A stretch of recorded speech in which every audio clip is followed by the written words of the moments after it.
Halo, perkenalkan nama saya Arswindo Irsa Sadewa, NPM 2215061062 dari Fakultas Teknik, jurusan Teknik Elektro, Prodi Teknik Informatika. Jadi di sini saya akan memaparkan resume saya mengenai PKKMB di Universitas Unila dari hari pertama hingga hari yang terakhir. Stay tune. Jadi, di sini kami para mahasiswa baru Universitas Unila telah melakukan PKKMB selama 4 hari. Dimulai hari 1 dan 2 itu PKKMB dari universitas, dan PKKMB hari yang ketiga dan 4 itu dari fakultas dan jurusan. Jadi tema dari PKKMB ini ciptakan mahasiswa berkarya dan berinovasi untuk kampus Merdeka Belajar. Dan di hari pertama, di materi pertama ada materi dari Bapak Yusriadi Yusrin, itu dari kepolisian, yang dengan tema peranan kepolisian Republik Indonesia dalam mengatasi kejahatan digital. Isi dari materi ini adalah tentang UITE, yaitu kumpulan data elektronik tak terbatas tertulis seperti suara, gambar, dan lain-lain. Tujuan pemanfaatan TI dan transaksi elektronik adalah untuk mencerdaskan kehidupan bangsa dan masyarakat, mengembangkan perdagangan dan ekonomi nasional, untuk meningkatkan kesejahteraan, membuka untuk menunjukkan kemampuan di bidang teknologi, dan memberikan rasa aman dan adil. Tips dan trik agar terhindar dari jeratan hukum ITE adalah pengguna internet harus lebih menyaring konten sebelum disaring lagi ke publik, dan lakukan pengecekan lebih teliti sebelum melakukan transaksi melalui media sosial atau yang lain. Dan tulisan yang dibuat pengguna internet harus didukung dengan fakta dan juga data. Dan dalam menulis, jangan sekedar mengkritisi, tapi juga berikan solusi atas permasalahan yang dikritik. Jangan ragu untuk minta maaf bila kita salah tulis, sehingga menimbulkan opini publik yang berdampak merugikan seseorang. Dan jangan ragu untuk mengakui kesalahan dan minta maaf. Dan langsung laporkan kepada pihak berwajib jika pernah menjadi korban kejahatan di dunia maya. Materi kedua yaitu disampaikan oleh Dr. Susetio Herawati ST MSI dengan tema bagaimana membangun karakter mahasiswa, dan kata-kata penting yang saya dapat dari Ibu Hera adalah sehebat apapun kalian, jika kalian tidak mau berbuat apa-apa, maka kalian tidak akan bisa menjadi apa yang kalian mau. Dari situ saya juga mendapat sebuah tanggung jawab sebagai generasi muda ada beberapa hal, yaitu mempertahankan dan memelihara ketahanan bangsa, mengembangkan kepribadian yang bersintesis dan berbudi luhur, meningkatkan partisipasi ekonomi dan sosial, memelihara dan mengembangkan demokrasi Pancasila dalam hak negara, dan memelihara budaya dalam negara. Dan mahasiswa pun bukan hanya mean of meeting, tetapi mahasiswa harus mean of analysis. Dan materi yang ketiga disampaikan oleh Kiai Profesor Dr. K. Said Akil Siroj MA dengan materi penguatan karakter mahasiswa dalam perspektif agama.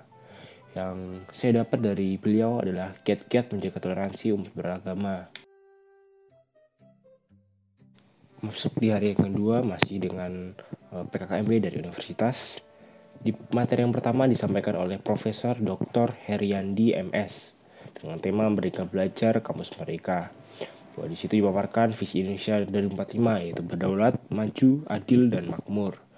Dan ada 4 pilar, yaitu sebagai berikut. Dan ada beberapa indikator profil pelajar Pancasila.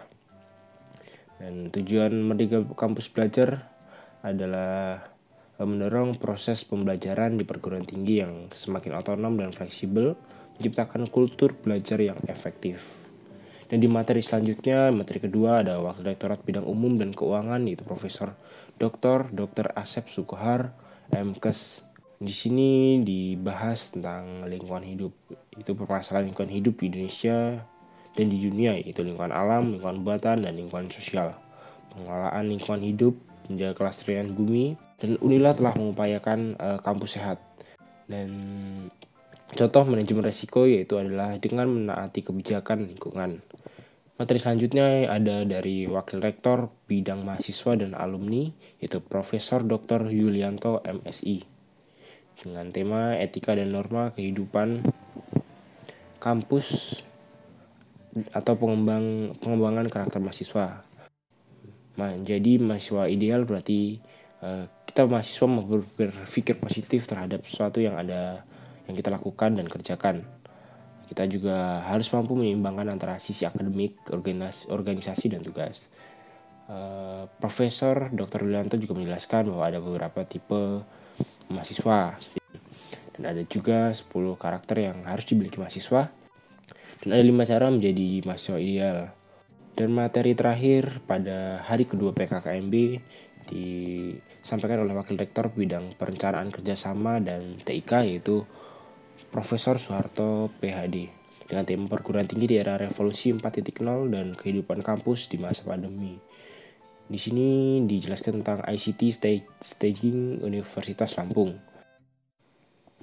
Masuki hari ketiga PKKMB Universitas Lampung dibuka dengan materi pembelajaran di perguruan tinggi di era 4.0 dan plagiarisme yang disampaikan oleh Dr. Helmi Fitriawan, ST, MSc. Di situ disampaikan beberapa materi. Yang pertama ada kerangka industri 4.0 dan ada literasi baru menghadapi era 4.0, literasi data, literasi teknologi, dan literasi manusia.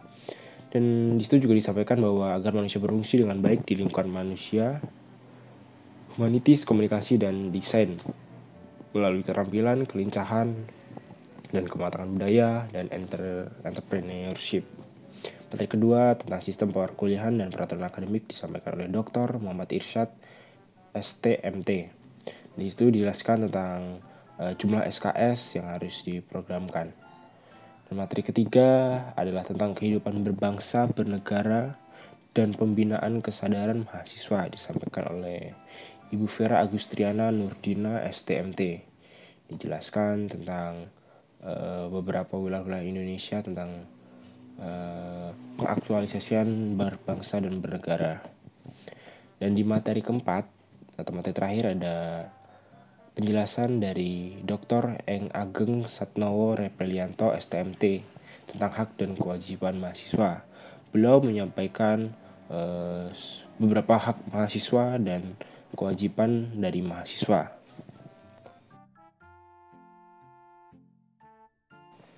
Dan memasuki hari yang terakhir, kami mahasiswa baru disambut oleh kakak-kakak dari jurusan kami yang tergabung dalam Himatro. Dan setelah itu kami diperkenalkan dengan para pimpinan dan pengurus himpunan dari Himatro tersebut. Dan selanjutnya ada profil program studi S1 Teknik Informatika yang dijelaskan oleh Bapak Kaprodi Teknik Informatika. Dan yang terakhir ada perkenalan dari dosen jurusan Teknik Elektro. Oke semuanya, jadi segitu aja resume yang bisa saya buat. Terima kasih sudah nonton sampai akhir. See you.